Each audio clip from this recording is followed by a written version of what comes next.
were forced to get along, It wasn't about culturally where we were from. It was more about having honesty. The Italian-American heritage. Live it, love it, celebrate it.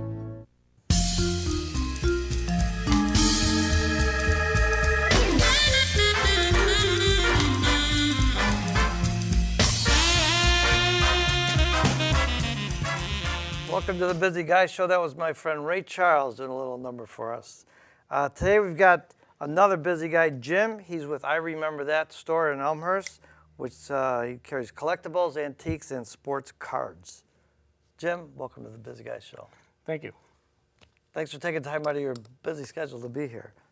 Well, I had the fortunate pleasure of seeing your store, but how did you get started as a collector? Oh, back when I was a little kid, I used to go with my dad to Maxwell Street every Sunday.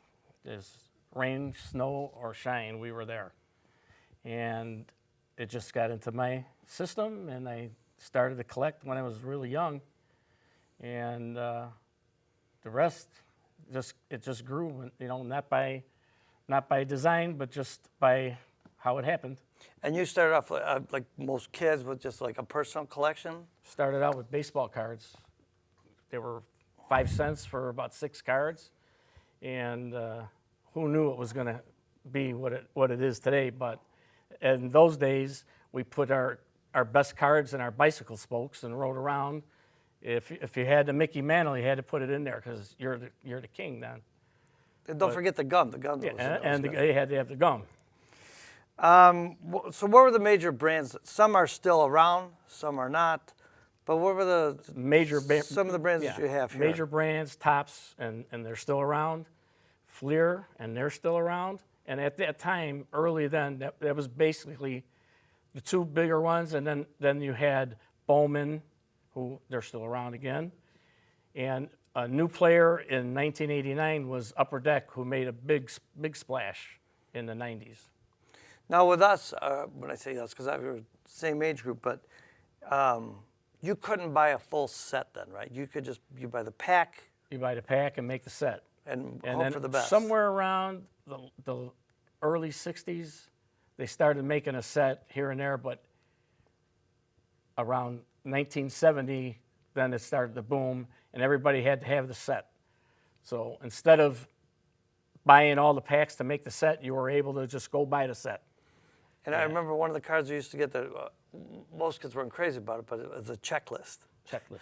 Right. And that was to show that you had the whole, yeah. And the whole set. If you did things right, you used the checklist. But today, if you have the checklist with no checks on it, it is worth more money. Isn't that something? It's crazy. So then talk about value. You just have this just to talk about it a bit, but Honus Wagner's card, what's the deal on that? $2 million? $1.5 million, and just because it's very rare, there wasn't that many made. And what made Mantles so popular? Because who he was, or because it was rare, or both? Or he was a great player. It's just hard to tell you because there were a lot of great players, but everybody, even till this day, Mantle's the king, no matter what. There's Babe Ruth. There's a lot of players, but the people like Mickey Mantle, and they'll collect him until, forever. And the cards, obviously, they sell by condition. So what's the best? Mint is what they call the best? Mint is the best.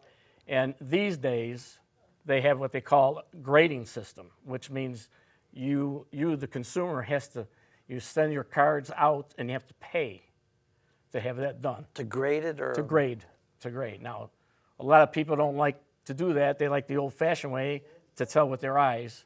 But if you're going for money and to sell a card, you have to have it graded. And a lot of people say there's collectors, and then there's people who just want to have them just to look because it brings back memories. Is that what the name of your store is called? I Remember That. I Remember That, and a lot of people still hang on to their baseball cards, and they're still making sets from the 50s. There's still cards out there that are in really good shape, very expensive now. If it took all this time to make it, it's going to cost you a lot of money. And mostly for me, and I'm just talking, for me, whatever, but I remember mostly baseball cards, but I don't remember football or hockey cards or basketball being around in the 60s. They had football cards were out in the early 50s, even the 40s. And they continue to make football cards. They're not as collectible as baseball cards. Don't tell that to a football fan, though. No. You know what I mean? So, yeah. And then along the way, because there were collector cards or whatever, they started coming out with cards for TV shows, for the Beatles, and Batman, like that. And Marilyn Monroe had her own card. Elvis Presley has his own card. Desert Storm had cards. Really? Yeah, they have a lot of, and then they had a lot of cartoons years ago that had cards.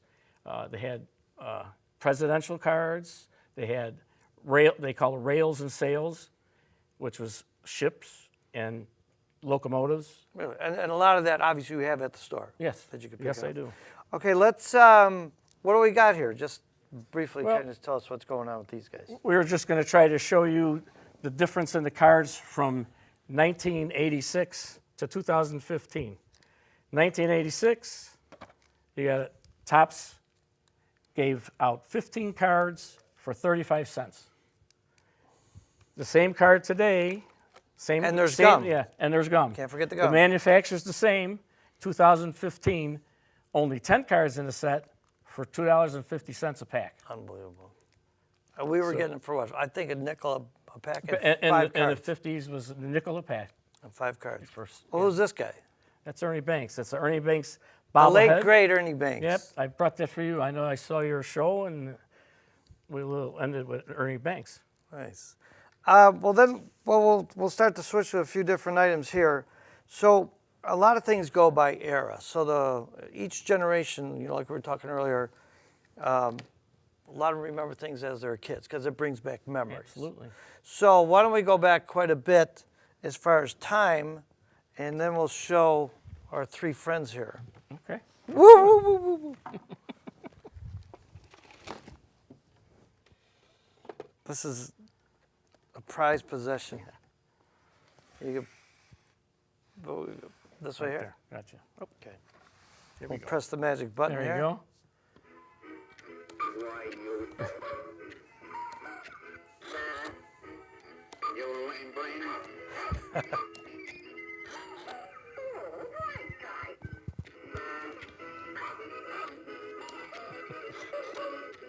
We get no place fast. That's the real voices too. Yes, yes, real faces, yep.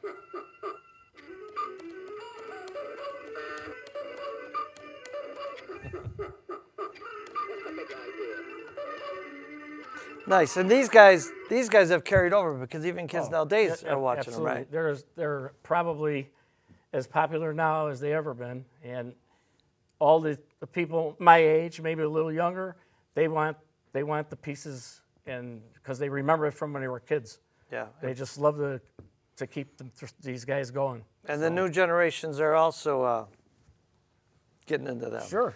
So then to go back, the reason we started with them is because about the same era when they started. But then we got who? George Burns here. Yeah. Somebody thought it was George Bush over here. Yeah. That's George Burns. You can see the cigar. Oh yeah. He's got the cigar going. He doesn't say anything. I keep pressing that No, button. he don't. Come on, George, wake up. He here. doesn't say anything. But that goes to show you people that were into him when they were younger, Right. would find that. Every era has someone to look towards. Okay, so then moving along, who we got next then? Yeah, We got, Sinatra? Yeah, we have Frank Sinatra here. Very, very hard piece to find. He didn't make too many items. Well, the marketing thing, the merchandising, didn't get really popular until right. like the Exactly Well, right. Elvis did a lot. And this was not made when he was popular. It only was made in the 80s. They didn't make too many things.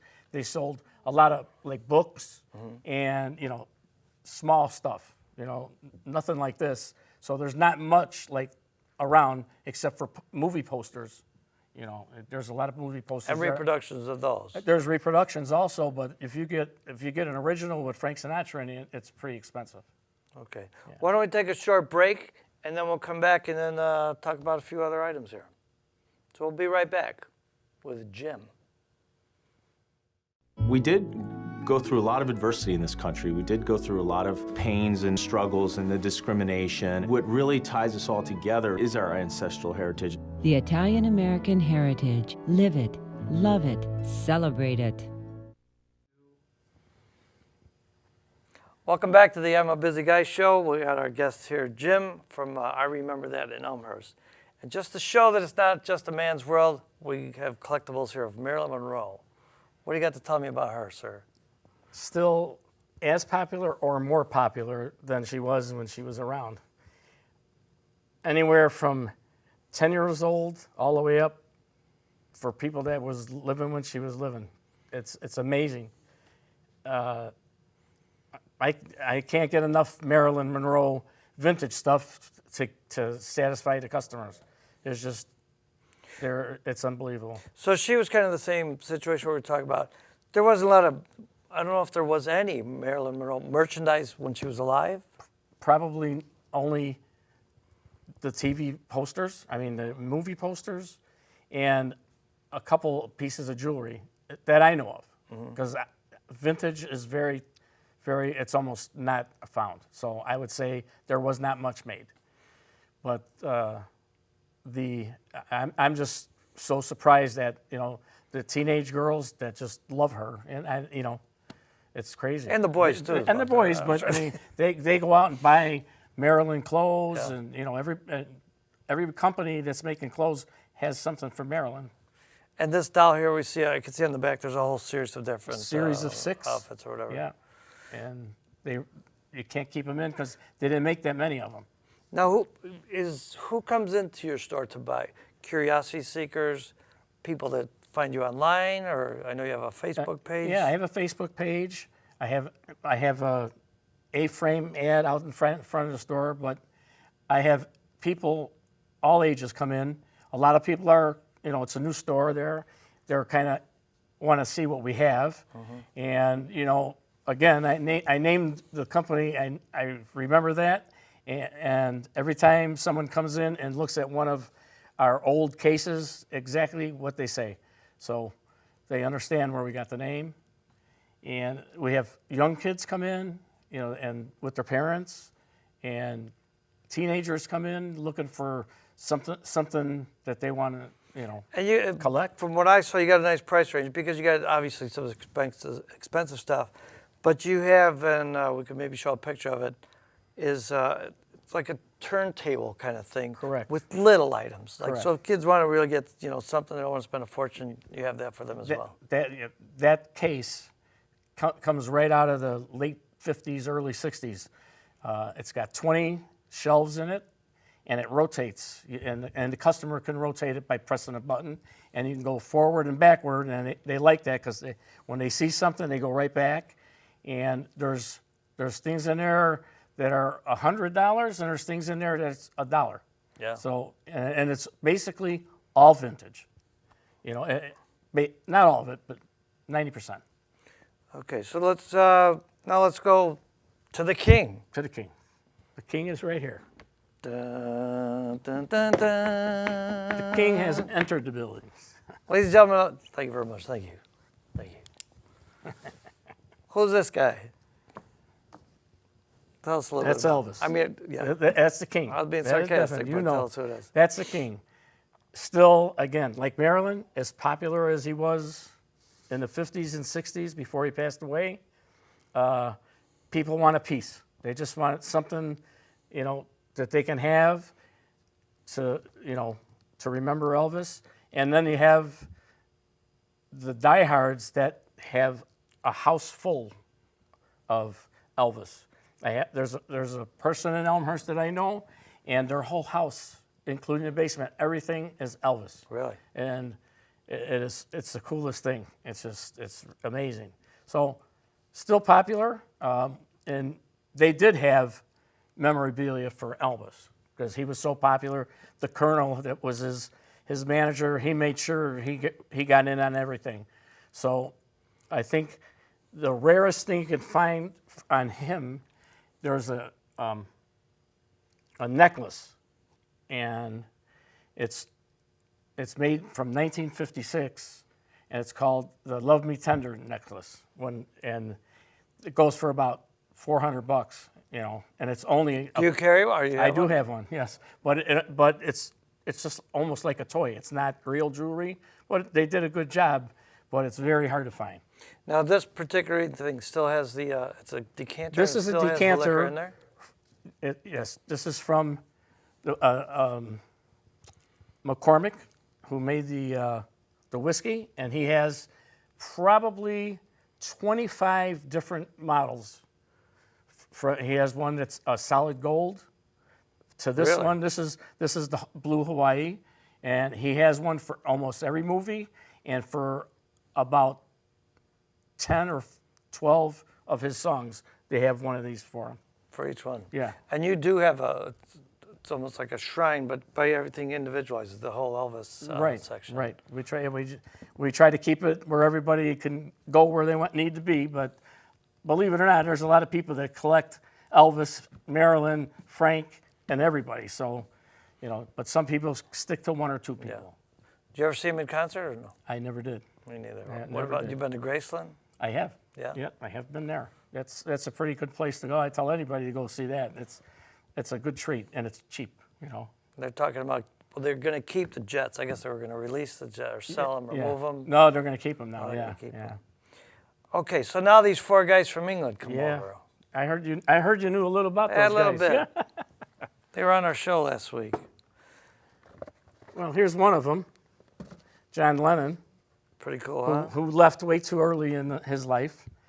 But again, a lot of fans for John Lennon. There's a lot of Beatle fans, but there's a lot of fans that pick out their favorite Beatle. And McCartney and Lennon are just in a tie, you know. Even though he's not here, he still has the love. Well, now who sells more, Beatles? I don't know if I could ask you. Who sells more, Beatles or Elvis? Don't answer. Yeah, that's a tough one. I'm going to say Beatles now, only Yeah. because Elvis has been gone a little longer, and we still have two active Beatles, and that makes the younger generation know about them, where those kids never got to see Elvis.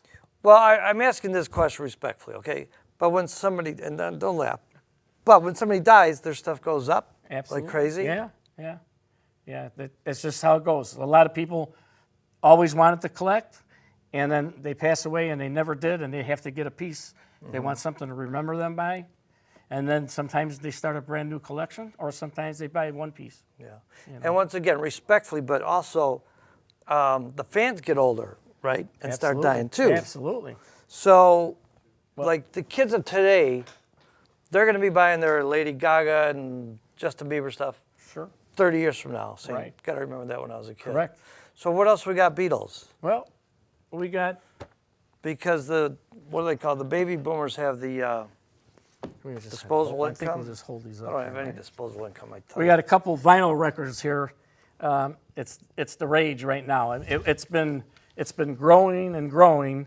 Last Saturday was the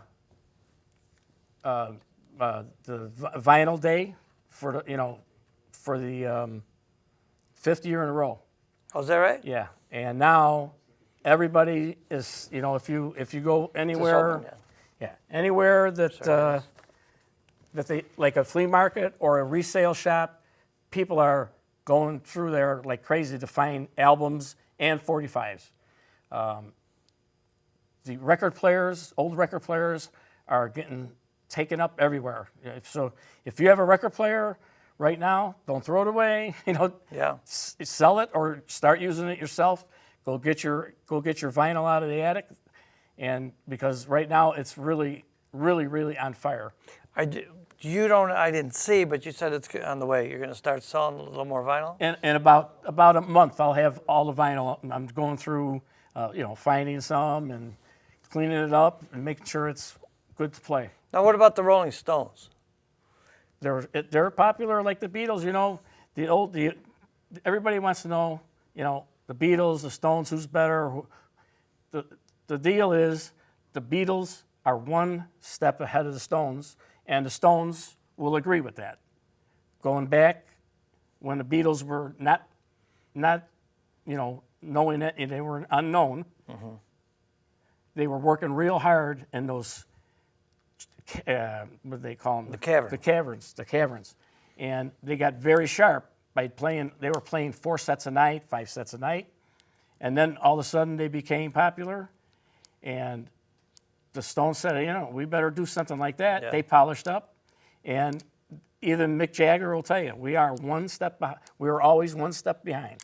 Well, we'll do a whole show on that later. We'll do a whole show on that later. But as far as merchandising, you don't see a lot. They didn't make as much.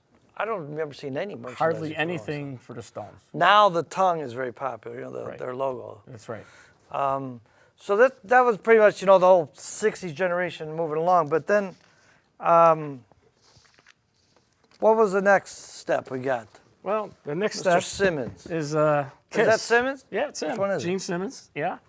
And they were Gene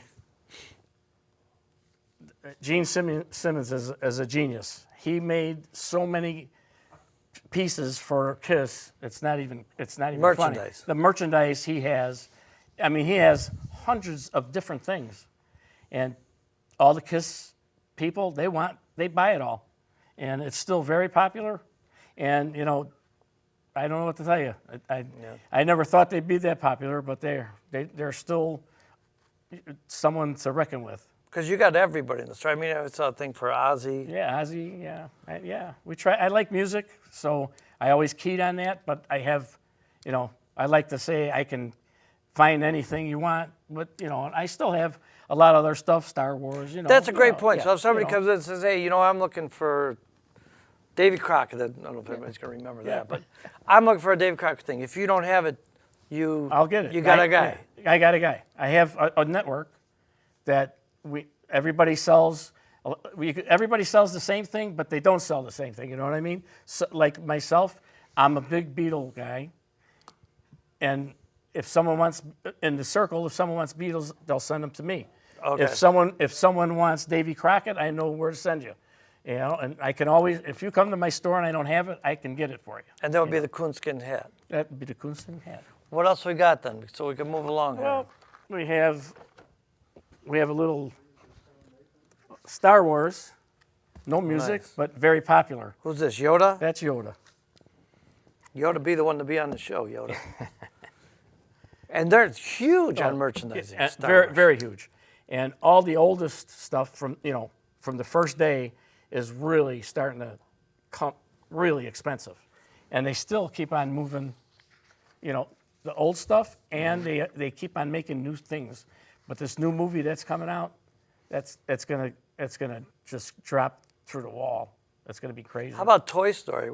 Toy Story, Toy Story has a lot of collectibles, and everybody collected it at one time, and it seems like out of sight, out of mind right now. But they have another one coming out, number 4, in 17, and it'll heat up all over again.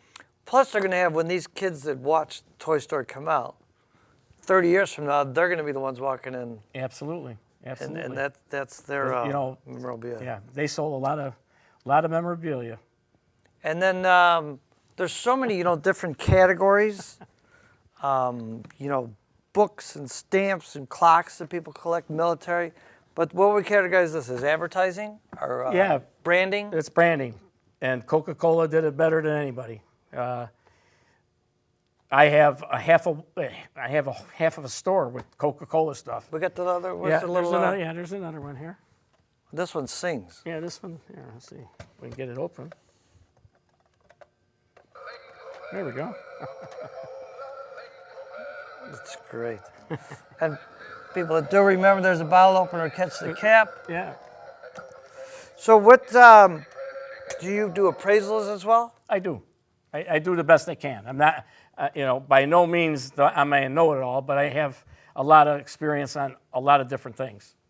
And I try to be very fair with the customer. If I can't get it, I'll tell them, but if they come to my store and they want to sell, I'll give them a fair price. And if they come to buy, I'll give them a fair price. And what about trade? trade. I trade. Trade up, trade Absolute, down. both.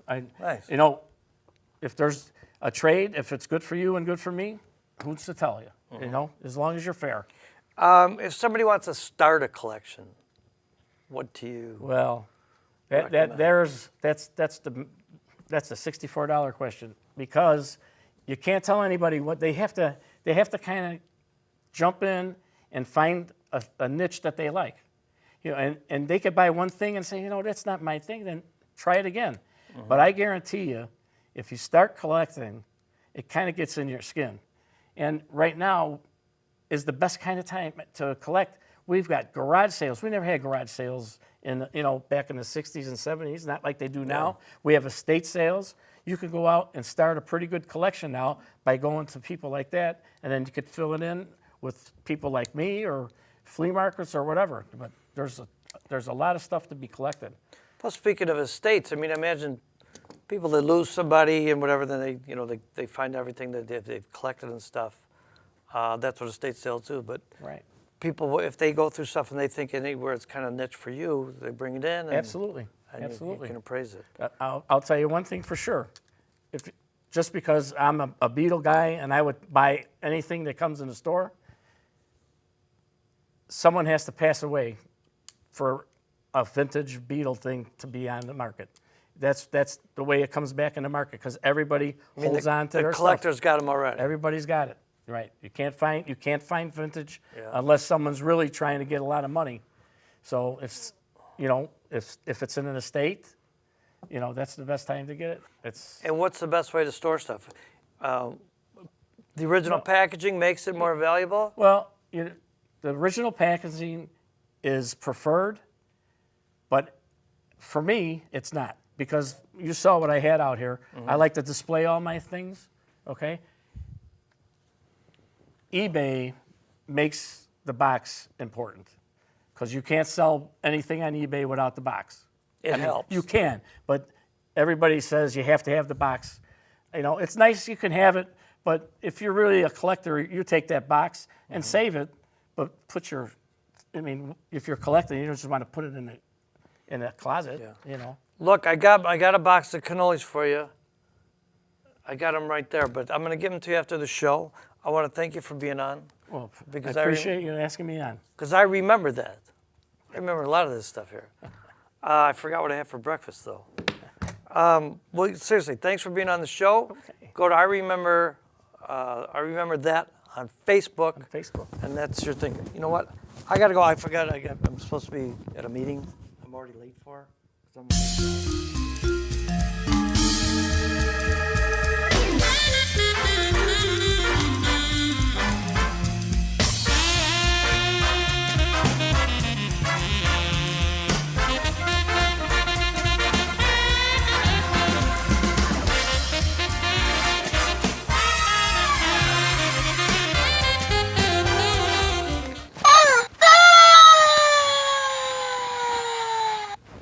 Bye, everybody. I'm a busy guy, and I can't stay much longer. So, bye-bye, busy. Ooh.